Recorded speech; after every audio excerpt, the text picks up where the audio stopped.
The Battle of Salamis, turning point in Western civilization. The clash that changed history. In the narrow strait between the island of Salamis and the Greek mainland, 371 Athenian triremes and their allies faced off against more than 1,000 Persian warships in a desperate gamble that would determine the fate of Western civilization. The smoke from Athens' burning Acropolis still darkened the sky as Themistocles, the brilliantly cunning Athenian commander, watched Xerxes' massive fleet row into his trap.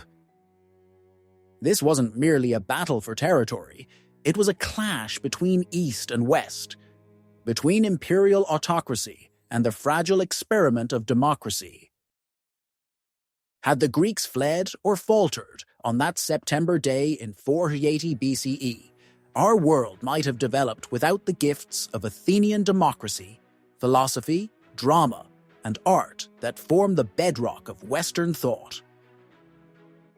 The prelude to the Battle of Salamis. The roots of the Battle of Salamis were planted a generation earlier on the dusty plain of Marathon, where the unthinkable occurred. The mighty Persian Empire suffered defeat. Darius I, the King of Kings, who ruled lands from the Indus River to the Mediterranean, had dispatched his forces to punish Athens for supporting rebellious Greek cities in Ionia. His generals assured him of easy victory against the outnumbered Athenians. They were wrong. The hoplites of Athens charged across the beach at Marathon in 490 BCE, their bronze shields gleaming in the sunlight, and crushed the Persian force in a single afternoon of brutal combat. In the royal palace at Susa, a young prince named Xerxes watched his father Darius seethe with humiliation. The Persian court whispered of nothing but revenge against these insolent Greeks. When Darius died 4 years later, Xerxes inherited not just his father's throne, but his burning vendetta. Unlike his father, Xerxes would not send generals. He would lead personally. "I will not rest until Athens is a smoldering ruin," he declared to his advisors, even as some cautioned against antagonizing the Greeks. Wiser minds, like his uncle Artabanus, warned of Greek courage and the treacherous Aegean waters, but Xerxes dismissed these concerns with imperial arrogance. What followed was the most ambitious military mobilization the ancient world had ever seen. For 5 years, the Persian Empire bent its tremendous resources toward a single purpose: the conquest of Greece. Grain storehouses were constructed along the invasion route. Ships were built by the hundreds in Phoenician harbors. Troops were summoned from every corner of the empire: Egyptians, Babylonians, Bactrians, Indians, Ethiopians, peoples who had never even heard of Greece, now prepared to march against it. The ancient historian Herodotus claimed the invasion force numbered 1.7 million men. Surely an exaggeration, but modern estimates still suggest an army of 200,000 soldiers and sailors, an overwhelming force against the fractious Greek city-states, whose combined population was a fraction of the Persian Empire's. Xerxes' personal seal stamped orders across 3 continents. Engineers constructed a pontoon bridge across the Hellespont Strait, literally yoking together Europe and Asia, and even cut a canal through the Mount Athos Peninsula to avoid the dangerous waters where Darius's fleet had previously shipwrecked. When storms destroyed the first bridge, Xerxes, in a display of megalomaniacal fury, had the waters of the Hellespont whipped with chains and branded with hot irons for their defiance of the divine king. As rumors of these preparations reached Greece, the response was panic, division, and despair. Many northern Greek cities immediately sent earth and water, tokens of submission, to Persian envoys. Sparta and Athens, the most powerful Greek cities, frantically called for unity, but ancient rivalries proved difficult to overcome. While debates raged in city assemblies, one Athenian politician rose steadily in influence with a single laser-focused vision. Athens must become a sea power if it hoped to survive. His name was Themistocles, and his foresight would eventually save Greece at Salamis. But first, the storm of Persian vengeance would break upon the Greek mainland with devastating force. The Persian juggernaut, Xerxes' engineering marvel. In the spring of 480 BCE, the impossible became reality as Xerxes' army crossed from Asia into Europe. The King of Kings sat upon a marble throne on a hilltop near Abydos, surveying his achievement with divine satisfaction. Below him stretched the engineering marvel that connected two continents, a floating bridge nearly a mile long, consisting of 674 ships lashed together with flax and papyrus cables. For 7 days and 7 nights, the Persian host marched across this tenuous pathway, the endless columns of soldiers making the wooden planks groan beneath their feet. Herodotus recorded the spectacle in vivid detail. First came the sacred chariot of Ahura Mazda, drawn by 8 white horses, followed by the 10,000 immortals, the elite Persian guard with gold pomegranates tipping their spears. Behind them marched warriors from every corner of Xerxes' domain, Medes in their colorful tunics, Scythians in felt caps, Assyrians in bronze helmets, Bactrians with their distinctive curved bows, Ethiopians painted half white and half red for battle, and dozens more exotic contingents. The clattering of hooves, jangling of harnesses, and tramping of feet created a cacophony that echoed for miles. Local Greek observers who had already submitted to Persian rule watched in terror, with one remarking that no stream would be left undrunk, no field unharvested by this human locust swarm. As the juggernaut advanced southward, Greek resistance crumbled. The Thessalians promptly surrendered. The small defensive force at the Vale of Tempe abandoned their position without a fight. With each bloodless victory, Xerxes' confidence swelled. Only at the narrow coastal pass of Thermopylae did the Persians encounter meaningful opposition, a small Greek force led by King Leonidas of Sparta. What happened at Thermopylae has passed into legend. For 3 days, the heavily outnumbered Greeks held the pass against wave after wave of Persian attacks.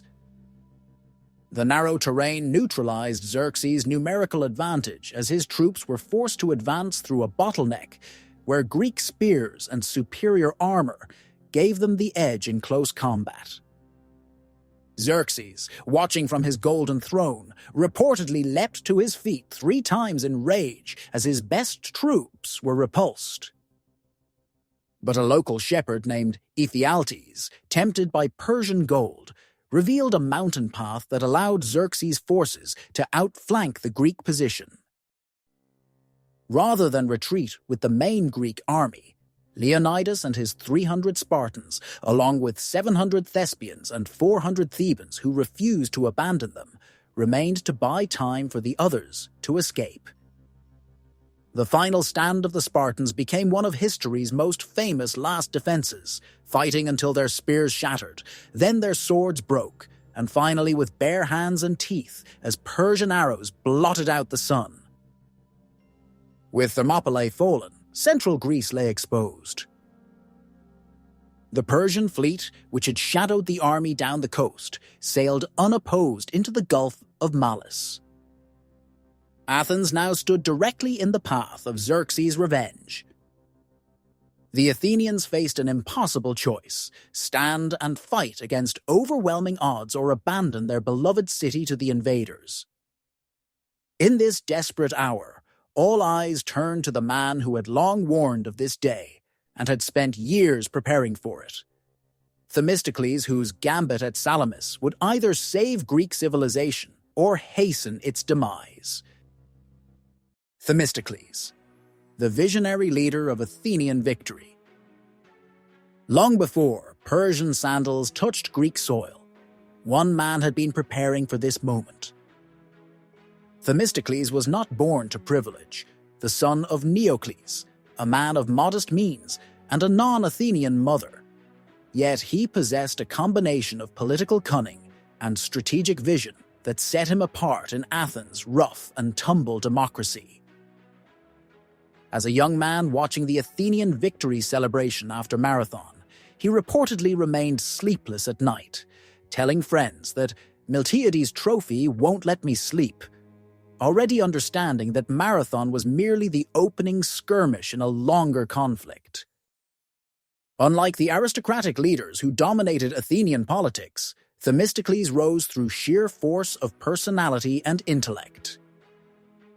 He memorized the names of ordinary citizens, championed the rights of the lower classes, and built a political base that eventually carried him to the archonship in 493 BCE. When a rich silver vein was discovered in the mines at Laurium in 483 BCE, conventional wisdom called for distributing this windfall among the citizenry. Themistocles instead proposed a radical alternative. He used the silver to build a fleet of 200 triremes, swift, agile warships powered by 3 banks of oars. The Persians will return, he warned the assembly, and when they do, Athens must command the sea. His opponents, led by the conservative Aristides, ridiculed this naval obsession. Aristides, nicknamed the Just for his impeccable integrity, argued that Athens' strength had always been its hoplite infantry. The bitter political rivalry ended with Aristides ostracized from the city, while Themistocles' naval program moved forward at feverish speed. The trireme represented the pinnacle of ancient naval technology, 170 oarsmen powering a 120-foot vessel to speeds of 9 knots, with a bronze-sheathed ram capable of splintering enemy ships. Building 200 required Athens to become a naval society almost overnight. Shipwrights from across the Mediterranean were lured with generous wages. Forests in northern Greece were harvested for timber. The harbor at Piraeus was expanded with massive new docks and arsenals. Most revolutionary was Themistocles' decision to train citizens of the lowest property class, the Thetes, as rowers, effectively militarizing a segment of society previously excluded from significant military service. When in 481 BCE the oracle at Delphi warned Athens of impending doom, declaring, "Zeus grants to Athena's wooden wall to remain unravaged," many interpreted this as advice to hide behind the wooden palisade on the Acropolis. Themistocles offered a different interpretation. The wooden walls were the fleet of triremes he had built. With characteristic political skill, he maneuvered the assembly to adopt his reading, convincing them that salvation lay not in defensive fortifications, but in the offensive capability of the navy. As news arrived of Xerxes' bridge across the Hellespont, Themistocles leveraged the growing crisis to heal political divisions. He recalled Aristides from exile and fostered unprecedented cooperation among the Greek city-states at the Congress of Corinth in 481 BCE. When the hastily formed Hellenic League appointed Sparta's conservative leadership to command land forces, Themistocles accepted the arrangement gracefully, focusing instead on securing Athenian leadership of the combined Greek fleet. Now, with Thermopylae fallen and the Persian army bearing down on Athens, Themistocles faced his greatest challenge. In a bold and controversial move, he proposed completely evacuating Athens, abandoning the temples, homes, and sacred sites to focus entirely on naval defense. The Spartan envoy Eurybiades thought this madness, but Themistocles silenced him with a legendary rebuke: "Strike, but hear me." What followed was a masterclass in strategic persuasion. as Themistocles laid out the plan that would determine the fate of Western civilization at Salamis. The evacuation of Athens, a city abandoned for survival. Athens emptied like a vessel overturned.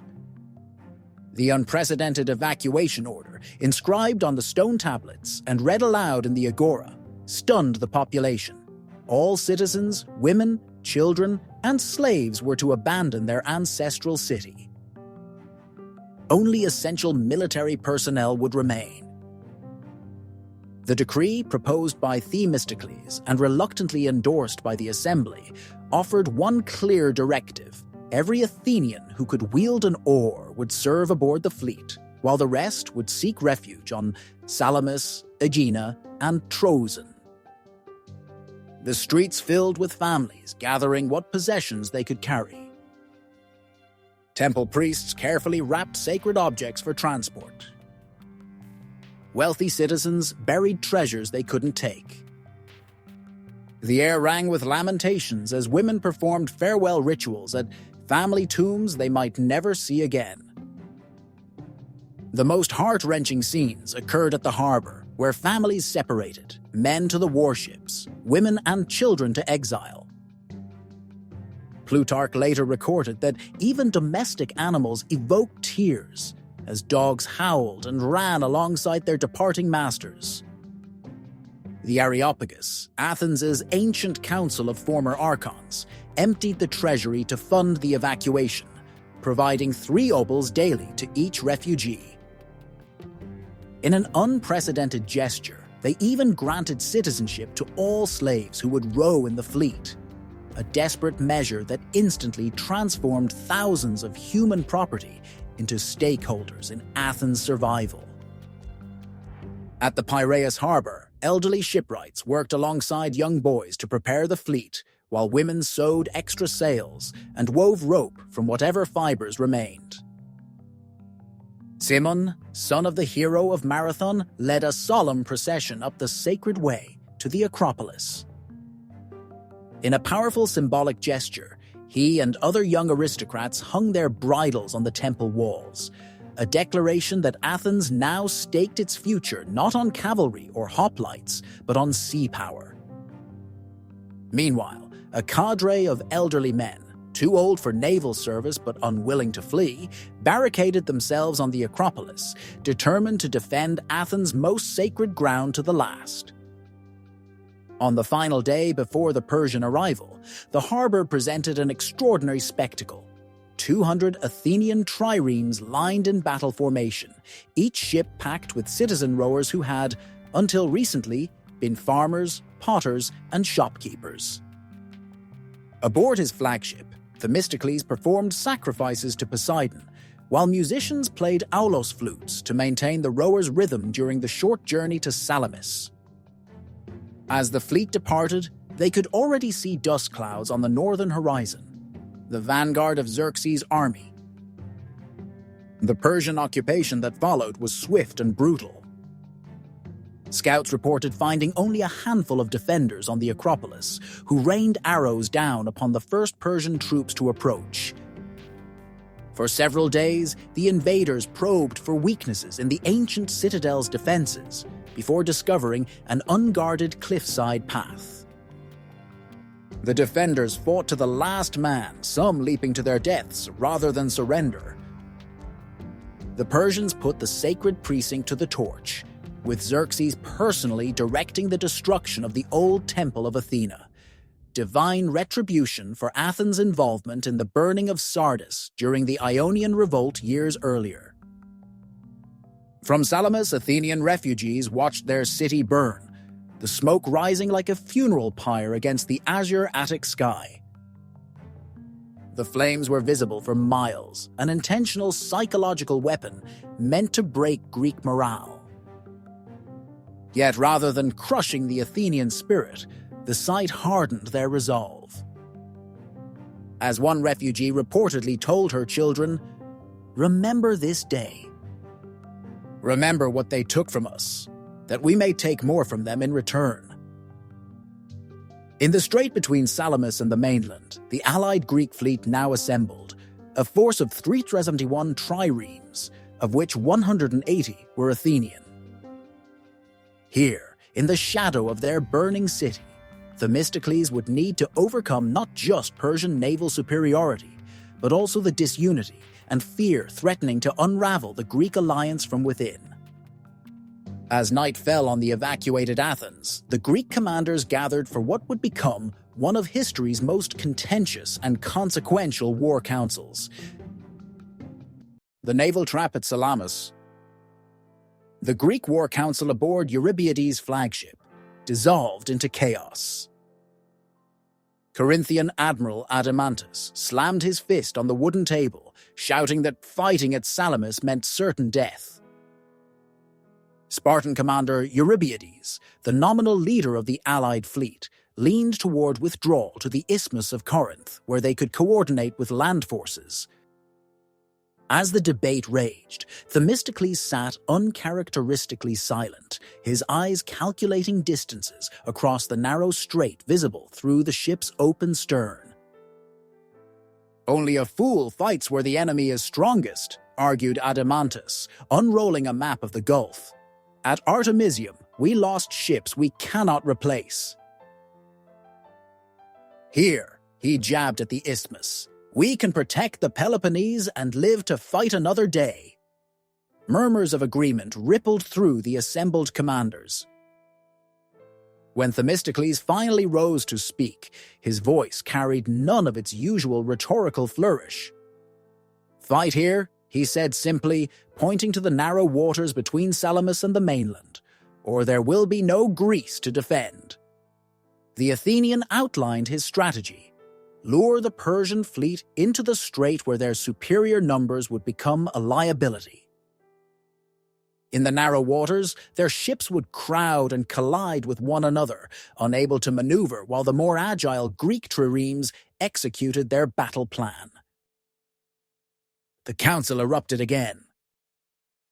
When Adeimantus suggested that a stateless refugee like Themistocles, Athens now lost, should remain silent, Themistocles delivered his legendary retort: "Our ships are our country now. 200 Athens ride at anchor in this bay." The debate continued past midnight without resolution. Finally, Themistocles played his final card. If the allies retreated, the Athenian fleet would sail away to found a new city in Italy, taking with them the largest naval contingent and abandoning Greece to its fate. As dawn approached with no consensus, Themistocles excused himself from the ongoing council. In his private quarters, he summoned his most trusted slave, Sisinus, a Persian-born man who had tutored Themistocles' children. He gave Sisinus precise instructions before sending him out into the night on a small fisherman's skiff. The slave's destination: Xerxes' headquarters on the Attic shore. Hours later, Sisinus knelt before the startled Persian commanders, delivering his message directly to the great king. "My master, Themistocles of Athens, secretly favors your victory and wishes to join your side after your inevitable triumph. He sends word that the Greeks plan to slip away under cover of darkness. If you wish to destroy them, block both ends of the strait immediately." Xerxes, watching Athens burn from his golden throne on Mount Egaleo, received this news with satisfaction. The intelligence aligned with his expectations. These fractious Greeks surely could not maintain their alliance in the face of Persian might. He immediately ordered his fleet to move into position, sending Egyptian ships to block the western exit of the strait and positioning the main fleet before the eastern entrance. Back on Salamis, Themistocles returned to the war council where debate still raged. A messenger burst in, breathless. "Persian ships are moving to encircle us." Eurybiades paled, believing they'd been betrayed, but Themistocles suppressed a smile. His gambit had worked. With retreat now impossible, the Greeks had no choice but to fight where Themistocles had planned all along. As commanders rushed to prepare their ships, the Athenian whispered to his lieutenant Aristides, "They have trapped themselves." In manipulating both his allies and his enemies, Themistocles had orchestrated what would become one of history's greatest naval engagements. The Persian fleet, accustomed to the open waters of the Mediterranean, had sailed into a carefully baited trap. By dawn, more than 1,000 Persian vessels would crowd into the Strait of Salamis, where the fate of Western civilization would be decided in blood, fire, and splintered wood. The Battle of Salamis, dawn of resistance. Dawn broke over Salamis with an unnatural stillness. Mist clung to the water's surface, shrouding the narrow strait in ghostly white. From his golden throne, hastily erected atop Mount Aigaleo, Xerxes settled in to watch what he expected would be the final destruction of Greek resistance. Below, his massive fleet had spent the night rowing into position, forming a crescent before the eastern entrance of the strait. The Persian crews, having been at their stations since midnight, were already exhausted, many having dozed at their oars during the long hours of darkness. In the Greek camp, the first light revealed the full extent of their predicament. Persian ships blocked both exits from the bay, with the main force visible as a dark line on the eastern horizon. The Greek commanders, now committed to Themistocles' strategy, offered sacrifices to the gods.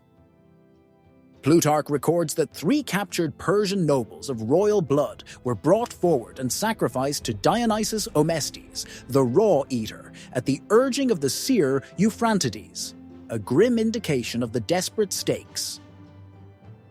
When the entrails of sacrificial animals were examined, they showed favorable omens. The Greek fleet formed up in 3 main divisions. The Athenians took the left wing, facing the main Persian force.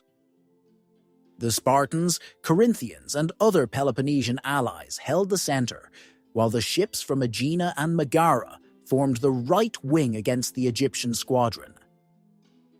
Each trireme carried 14 heavily armed marines on its deck, a higher number than Persian vessels typically maintained, reflecting the Greek strategy of treating naval combat more like a land battle fought at sea.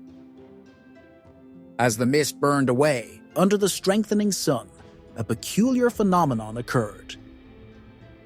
From the south came a strong, unexpected wind, the same wind that blew at this same hour every day in the strait, but which the Persians, unfamiliar with local conditions, had failed to anticipate. The wind drove waves directly into the faces of the Persian crews, while the Greeks, sheltered in the lee of Salamis, remained in calmer waters. Neither side advanced immediately. The Greek fleet maintained a defensive posture, seemingly hesitant, which only reinforced Xerxes' expectation of easy victory. On his flagship, Themistocles waited for the perfect moment. According to Aeschylus, who fought in the battle and later dramatized it in his play, The Persians, a supernatural sign appeared. An eagle swooped down upon a hawk, an omen quickly interpreted as Greek victory over Persia. Whether prompted by divine signs or tactical calculation, at mid-morning Themistocles finally gave the signal. A single Athenian trireme slipped forward from the Greek line, its oars dipping in perfect unison. The Persians watched in confusion at this seemingly suicidal advance of a lone ship. The vessel was commanded by Amynias of Palani, brother of the playwright Aeschylus, and as it approached the Persian line, it suddenly veered directly toward the flagship of the Phoenician contingent. The Persian commander ordered evasive action too late. The bronze ram of Amynias' ship crashed into the larger Phoenician vessel with a splintering impact heard across the water. As the 2 ships locked together in deadly embrace, more Greek triremes surged forward. A great cry rose from thousands of Greek throats as oarsmen bent to their task, driving their vessels toward the now advancing Persian line. What had appeared to be Greek hesitation was revealed as disciplined restraint. The Persian fleet, having spent hours adjusting position in the confining strait, had fallen into disorder. Their ships now faced not just the Greek fleet, but also the rising wind and waves that drove them together in confusion. As the distance closed between the fleets, the water churned white with the foam of thousands of oars, and the air filled with the battle paeans sung by Greek marines. The trap had been sprung, and the greatest naval battle of the ancient world was about to explode into violence that would determine the course of Western history.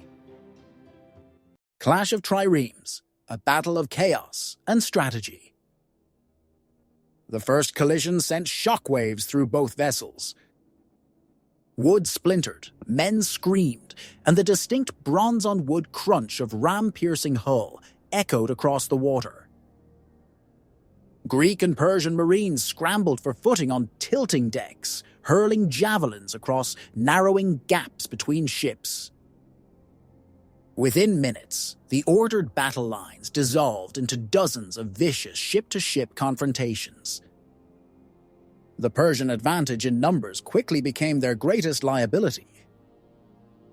Their massive fleet, crowded into the narrowing strait, found it impossible to maneuver.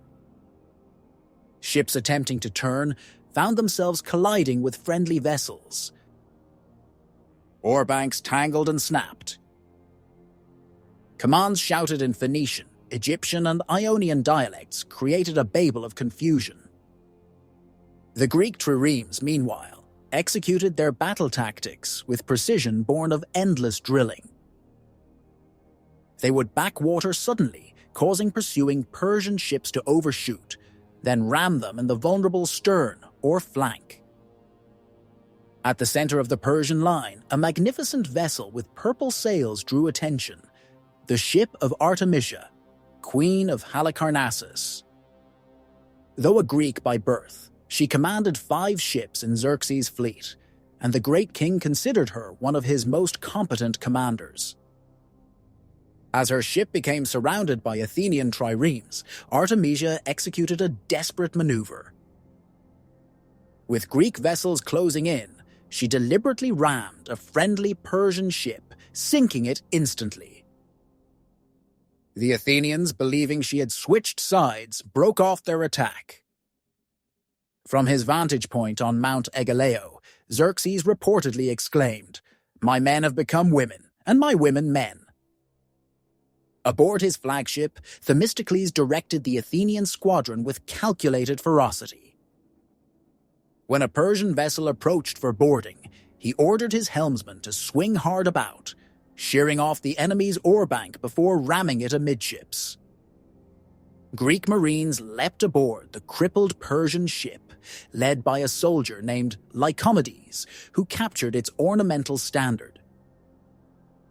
Elsewhere, the Aeginetan contingent proved their value by cutting off Persian ships attempting to flee the chaos. The battle reached its crescendo at midday. The strait became a horrific tableau of destruction, shattered hulls, broken oars, and men thrashing in the bloodied water. Persian sailors, many unable to swim, drowned by the hundreds. Greek ships practiced a brutal tactic, circling wounded Persian vessels and using their oars to bludgeon survivors in the water. Those who managed to swim to nearby Citaleia Island found no sanctuary. A Greek force led by the aristocrat Aristides had landed there and systematically killed every Persian they found. The fighting was especially fierce on the eastern flank, where the elite Phoenician and Ionian contingents of the Persian fleet engaged the Athenians. These experienced mariners nearly broke through the Greek line before a squadron of reserve triremes arrived to reinforce the position.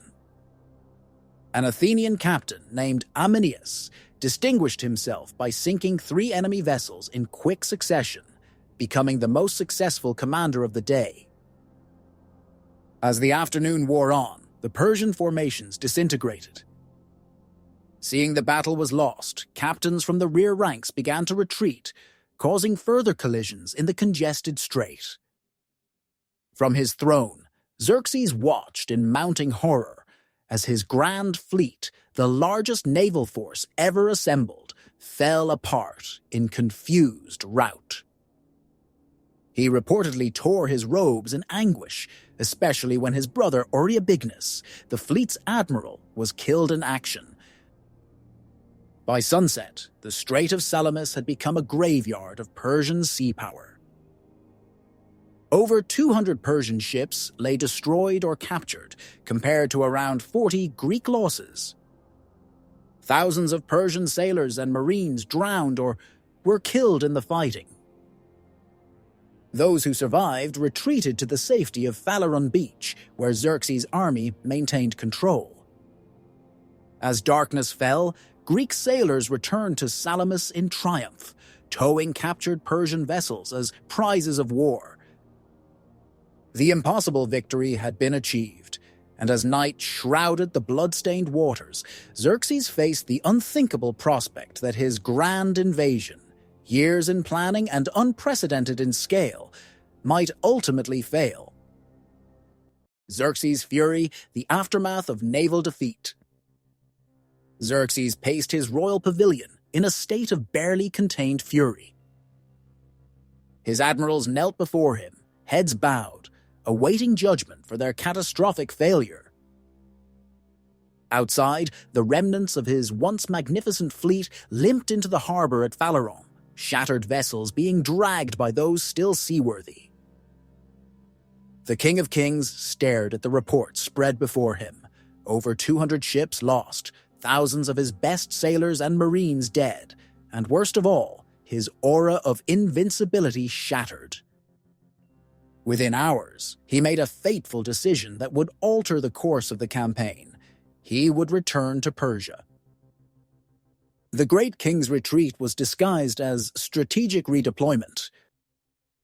He appointed his general Mardonius to remain in Greece with 300,000 troops, still an overwhelming force, while Xerxes himself would return to Sardis with the remaining fleet to oversee the broader campaign. Persian propagandists presented the withdrawal as the natural conclusion after Athens' destruction. But the Greeks recognized the truth. Salamis had dealt a psychological blow from which the invasion would never recover. Even more concerning for Xerxes was the possibility that news of the defeat might inspire revolts across his vast empire. In the Greek camp, dawn revealed the full magnitude of their achievement. Aristides led detachments to scour nearby shores for shipwrecked Persians, while salvage crews worked to recover valuable wreckage. The victory celebration was tempered with religious solemnity. 3 captured Persian triremes were dedicated as offerings, one to Ajax at Salamis, another at Sunium, and the third to Poseidon at the Isthmus. When the spoils were distributed, the highest award for valor went to the Eginetans, though everyone acknowledged that strategic victory belonged to Themistocles. News of Salamis spread across Greece with supernatural speed, reigniting hope in cities that had submitted to Persian rule. The Athenian playwright, Aeschylus, who fought in the battle, later captured the Persian reaction in his drama. The shores of Salamis and every neighboring region are full of the dead. The Persian land mourns her native youth, slain by Xerxes, Xerxes who filled Hades with Persians. The strategic consequences unfolded rapidly. With his fleet crippled, Xerxes could no longer supply his massive army through the winter. His retreat to Asia Minor began within weeks, with the king traveling rapidly ahead of his escort. According to Herodotus, the same bridges of boats that had triumphantly carried his army into Europe had been destroyed by storms, forcing Xerxes to cross the Hellespont in a common fishing boat, a humiliating contrast to his earlier pomp. Mardonius, left with a still formidable army, retreated to Thessaly for the winter, abandoning the charred ruins of Athens. The Athenians returned to their devastated city, finding the temples destroyed and homes looted. In a moment of profound symbolism, they discovered that from the sacred olive tree of Athena on the Acropolis, burned along with everything else, a fresh green shoot had already sprouted from the scorched stump.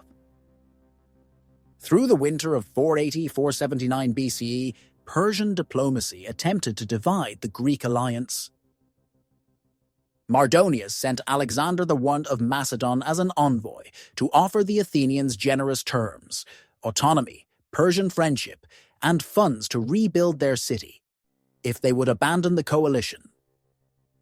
The Spartans, fearing Athenian acceptance, quickly dispatched their own embassy. Before both delegations, the Athenians delivered their immortal response. Tell Mardonius that so long as the sun follows its present course, we will never come to terms with Xerxes. The final reckoning came the following summer at Plataea, where the largest hoplite army ever assembled, almost 40,000 Greeks led by the Spartan regent Pausanias, faced Mardonius and his 120,000 remaining troops. After days of cautious maneuvering, the decisive battle erupted when Persian cavalry disrupted Greek water supplies. Despite initial setbacks, the Greek phalanx ultimately shattered the Persian infantry. Mardonius himself fell in the fighting, shot by a Spartan named Arimnestus. Without their commander, Persian resistance collapsed, and the surviving troops fled northward. On the same day as Plataea, according to Greek tradition, another victory completed the expulsion of the invaders. At Mycale on the Ionian coast, a Greek fleet destroyed the beached Persian naval forces, inspiring the Ionian Greek cities to revolt against Persian rule. The Persian invasion, conceived in vengeance and executed with overwhelming force, had ended in complete failure. For Athens, victory carried profound consequences. The naval power that had saved Greece transformed Athenian society and politics. The Thetes, common citizens who had rowed the Triremes, now demanded greater political power, accelerating democratic reforms. Athens emerged as the leader of the Delian League, an alliance that would eventually become an Athenian maritime empire. The wealth flowing into the city would soon fund the artistic and philosophical flowering that created the classical Athenian Golden Age. Themistocles, the architect of victory, erected a personal shrine to Artemis of Best Counsel near his home, a slightly veiled celebration of his own strategic genius. Yet, like many of Athens' great leaders, his final years were marked by political exile. Even as he fell from favor, the naval orientation he had championed permanently altered Athens' destiny and, by extension, the development of Western civilization itself. The legacy of Salamis and Athens' rise.